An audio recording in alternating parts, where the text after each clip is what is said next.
Section 1. You will hear a conversation about a New Year's party. First, you have some time to look at your questions 1 to 4.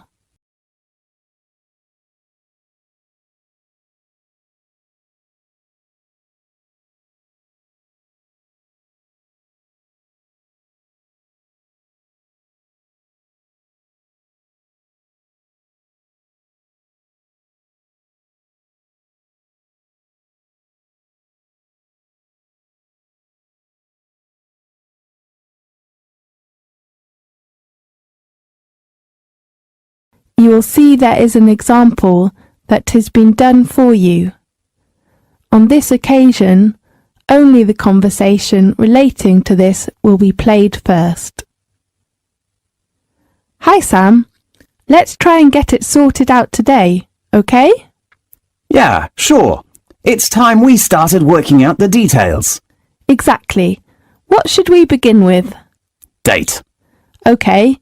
When is the best time to hold the New Year's party? How about 30th of December?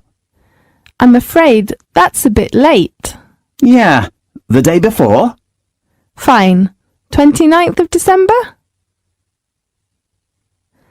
The date of holding the New Year's party is the 29th of December, so the 29th of December has been chosen. Now we shall begin. You should answer the questions as you listen because you will not hear the recording a second time. Listen carefully and answer questions 1 to 4. Hi Sam, let's try and get it sorted out today, okay? Yeah, sure. It's time we started working out details. Exactly. What should we begin with? Date. Okay. When is the best time to hold the New Year's party? How about the 30th of December? I'm afraid that's a bit late. Yeah, the day before? Fine, 29th of December. And what about a venue? In a restaurant? Which restaurant were we in last year? Let me think. It is Tulip Garden, but I don't think it was a good choice. Why? The venue is too small, and we have about 30 people, more than last year. You're right. So how about our common room on the second floor? Great idea. And then let's think about invitations. All staff and all students. How about last year's students? What do you mean? I know someone who has graduated already but still stays in the city. He might want to come to next month's graduation ceremony. Fine, I will confirm the person later. Right. How about the cost? £15? Is that okay? What? 50? No, 15. Right. The next one is the food and drink. In my mind, it's better for us to book them from a restaurant. Definitely. Which one do you prefer? How about Tulip Garden? Okay, and we should choose the menu and pay in advance by deposit. How many days in advance? A week? A week is not enough. I think at least 7 working days. Okay.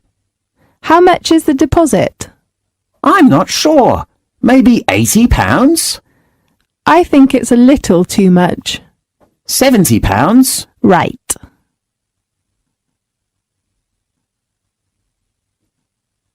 Now look at questions 5 to 10.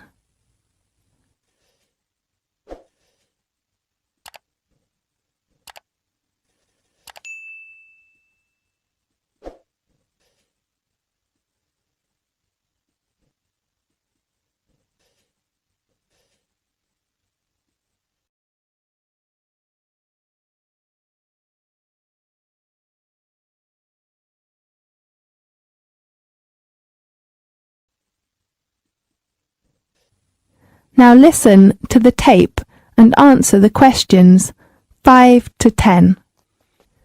Well, let's talk about the menu. Yes. appetizer first. What was it last year? I remember there was fruit juice and onion soup. Do you want to change? Yes, I didn't like that soup. Maybe we can order tomato soup instead of onion soup. Is that okay? Good. And the next one is main course. How about chicken or beef? I prefer a roast dinner. Good idea. And the third one is vegetables. How about a vegetable salad? Fine. What vegetables do you prefer? Carrot and tomato. Yeah. And potato and corn? Yes, I like corn. It is good for the eyes. Really? Yes. And pea and onion? Okay, and how about lettuce and cucumber? Yes. Ladies usually like that. That's perfect. Then for dessert, how about traditional chocolate cake? Why not? And ice cream? I think mango pudding is better. Okay, mango pudding and chocolate cake. The last one is drinks. I think almost everyone likes coffee. Yes. And Sprite and cola? Fine. Do you think if we should prepare for some souvenirs? We can take some photos, print them, and give them to all the people at the end of the party as a memory. Good idea. This is the end of section 1. You now have half a minute to check your answers.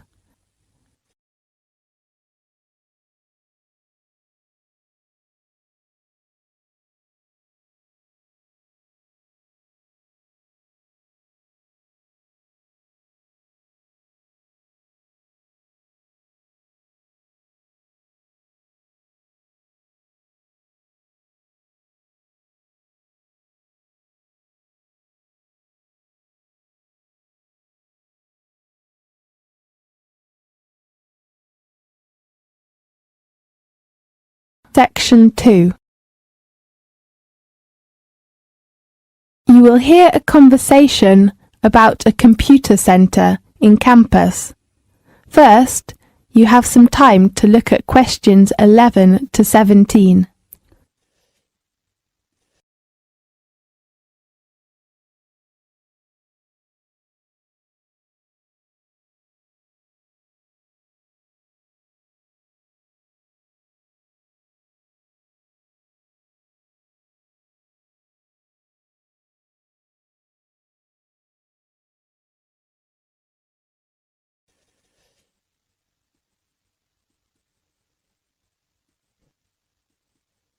Now listen carefully and answer questions 11 to 17.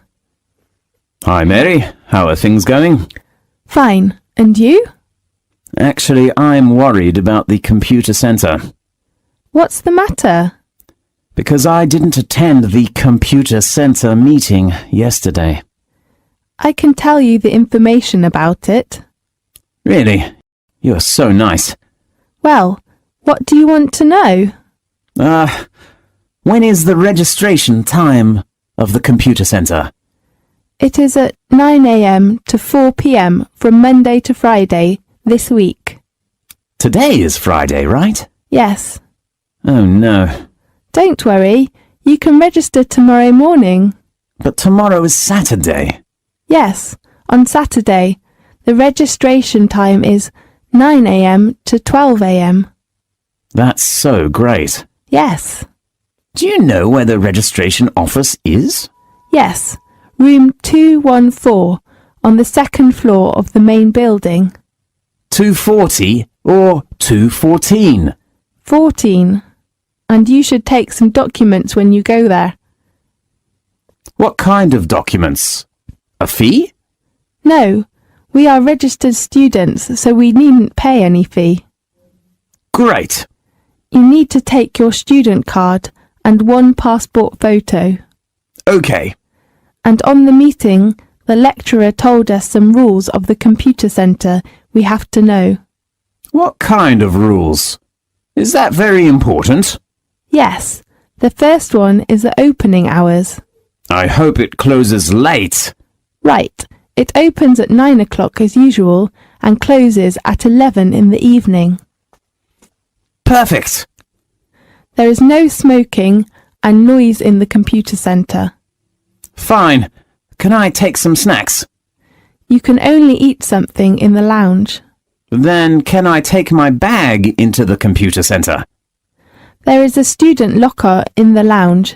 You may put your bag in the locker, so do remember to take a lock. Fine. And do not occupy the locker for more than 3 days. Yes. May I reserve a computer? Yes, there is a reservation system in the computer centre. You can reserve it 3 days in advance. Fine.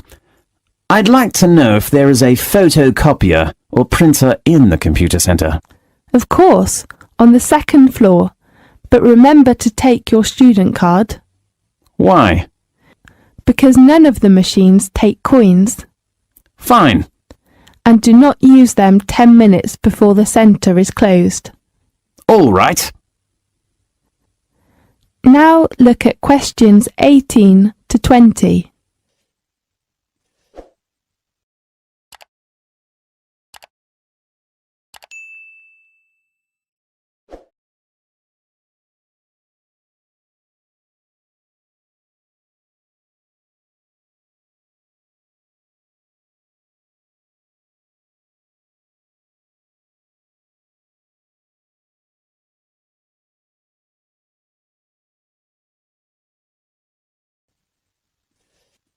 Now listen to the tape and answer the questions 18 to 20. Well, can you tell me where the computer centre is? In the main campus? Do you have a campus map? No. Well, I'll draw a map for you. Do you have a pen? Yes. Well, this is the entrance, and the first building you can see is the teaching building. Yes. On your left is a small bookstore of our university. Great. I just want to buy some books and CDs. Then go east and you can see a small gym opposite to the bookstore. A gym? Does it have a tennis court? Sorry, I don't know. Fine. On the other side is the student union, and there is a lab on the east side of it. If I want to join some societies, I can go to the students' reunion, right? Right. Oh, does the campus have a parking lot? Yes, it is near to the lab and not far from the teaching building. Great. And how about the parking fee? Sorry, I'm not sure. Maybe £5 per hour? Okay. And where is the computer centre? It is opposite the student union, between the library on the left corner and the canteen on your right. Okay. Thank you very much. Good luck! This is the end of section 2. You now have half a minute to check your answers.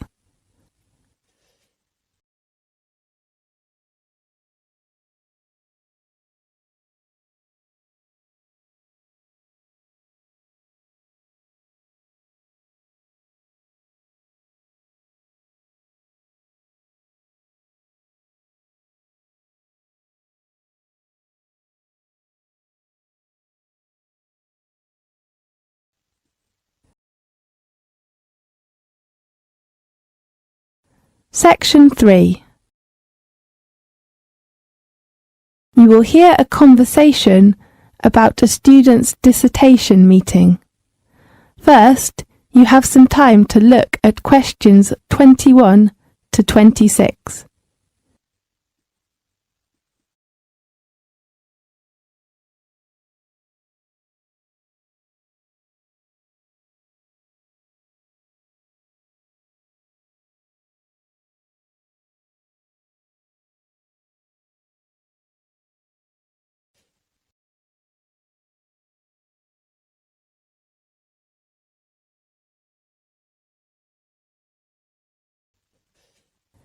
Now listen carefully and answer questions 21 to 26.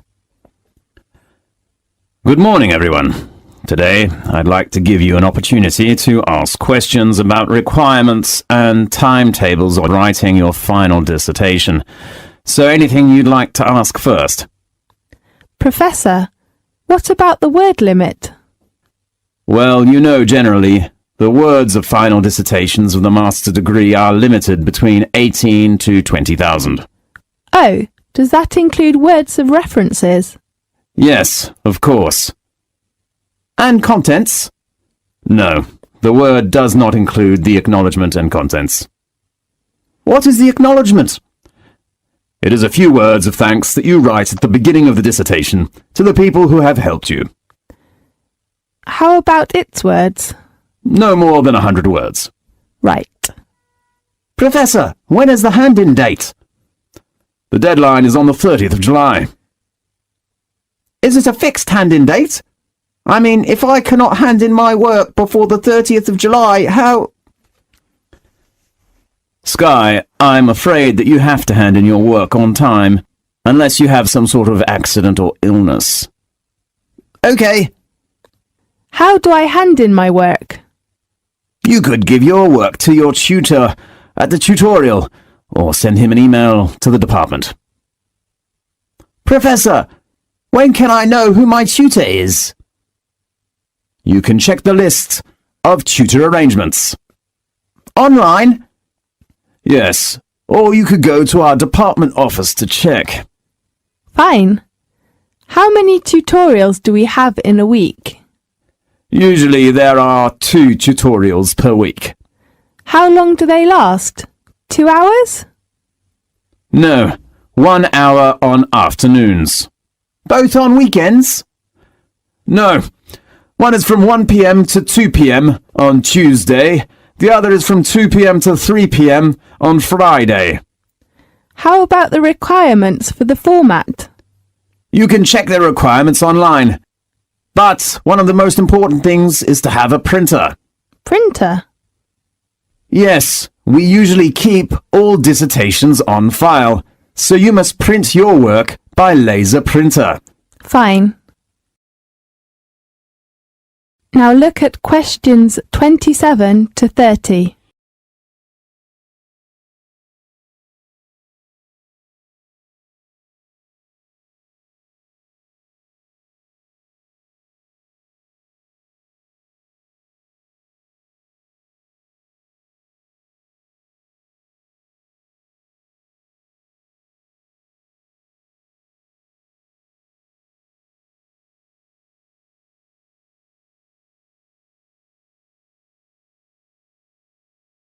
Now listen to the tape and answer the questions 27 to 30.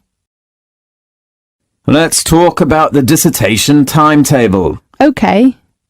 On the first week of May, you should begin to prepare for writing. The first point is to choose the topic. Can we choose the topic by ourselves? Of course. Your tutor will give you some suggestions, and you can narrow a topic by yourself. Great. And then you can work on your basic references. Right. You can ask your tutor to give you a reference list, and then borrow reference books from our library. And the next point is to prepare for the draft plan. Definitely. You should write a draft first and then discuss it with your tutor at the tutorial. If the draft is okay, what should we do next?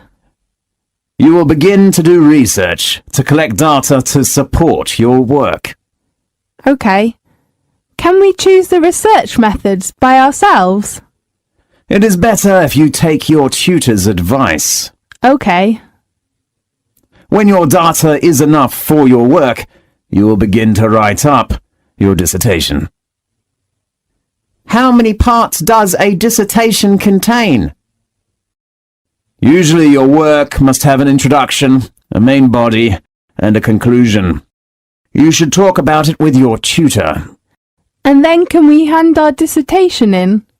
No, you should do proofreading before handing in your work. Okay. Anything else? No. Right. This is the end of section 3. You now have half a minute to check your answers.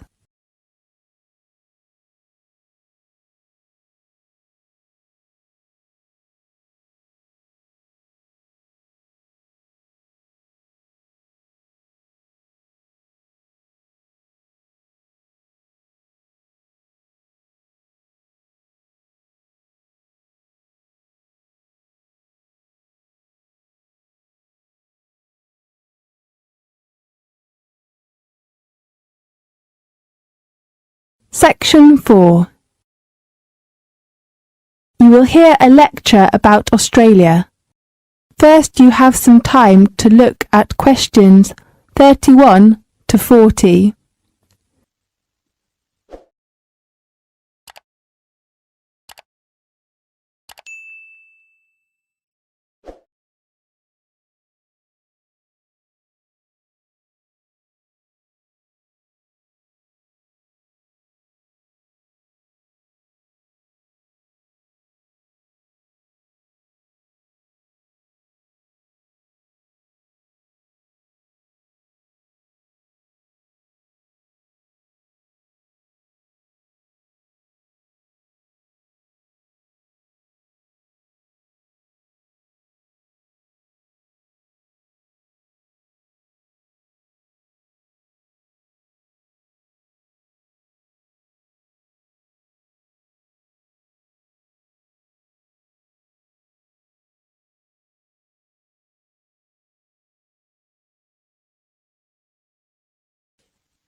Now listen carefully and answer questions 31 to 40.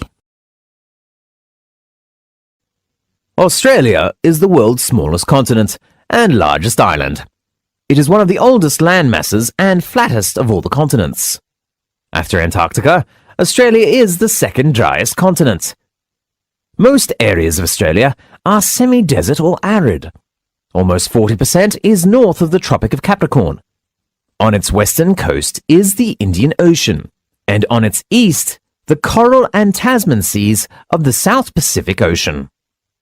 Australia is the only nation which occupies an entire continent. It is about 25 times larger than Britain and almost double the combined areas of Pakistan and India. There are three main structural characters. The first one is the Great Western Plateau. It covers most of Western Australia, much of the Northern Territory and South Australia, and part of Western Queensland. Its average elevation is about 300 metres. East of the plateau, extending from the Gulf of Carpentaria in the north to eastern South Australia and the western Victorian coast, is the great lowland belt known as the Central Eastern Lowlands. The belt's average elevation is 150 metres. And at Lake Eyre in South Australia, it drops to about 12 metres below sea level. The last one is the Eastern Highlands, better known as the Great Dividing Range, following the eastern coast south from far northern Queensland to southern Tasmania. Nearly over 400 kilometres from the coast and sometimes forming part of it. Their average altitude is less than 910 metres, although peaks exceed 1,800 metres in the rugged southeastern area called the Australian Alps. Nearly a third of Australia is north of the Tropic of Capricorn, and the rest is the temperate zone. Low rainfall and clear sky is a feature of the climate on most of the continent. In Australia, summer is from December to February, autumn, March to May, winter, June to August, and spring, September to November. For most of the country, January usually is the hottest month in summer. The flag of Australia is the only one to fly over the whole continent. The small Union Jack represents the historical link with Britain. The large star has 6 points for each of the states and 1 star for the territories, and the small stars form the Southern Cross, a prominent feature of the Southern Hemisphere night sky. Australia has no official or traditional national costume.